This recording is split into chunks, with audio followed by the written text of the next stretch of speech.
हलचल TV network और आप देख रहे हैं हलचल टीवी न्यूज़। हर हलचल पर नज़र, हर हलचल की खबर। નમસ્કાર દર્શક મિત્રો, હલચલ ટીવી ન્યૂઝમાં આપનું હાર્દિક સ્વાગત છે।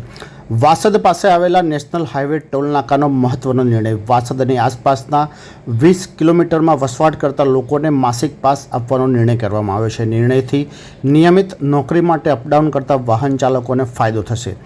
વાસદ ટોલ નાકાનો મહત્વનો નિર્ણય લેવામાં આવ્યો છે। વાસદ અને આસપાસના 20 કિલોમીટર સુધીના વાહન ચાલકો માટે માસિક પાસ આપવાનો નિર્ણય લેવામાં આવ્યો છે। નિર્ણયથી નિયમિત અપડાઉન કરતા વાહન ચાલકોને ફાયદો થશે। ઓનલાઈન તેમજ મેન્યુઅલ પાસ પણ ઇસ્યુ થશે।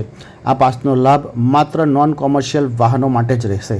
જી હા દર્શક મિત્રો, વાસદ પાસે આવેલા નેશનલ હાઈવે ટોલ નાકાનો મહત્વનો નિર્ણય લેવામાં આવ્યો છે। વાસદની આસપાસના 20 કિલોમીટરના લોકો માટે માસિક પાસ આપવાનો નિર્ણય લેવાયો છે।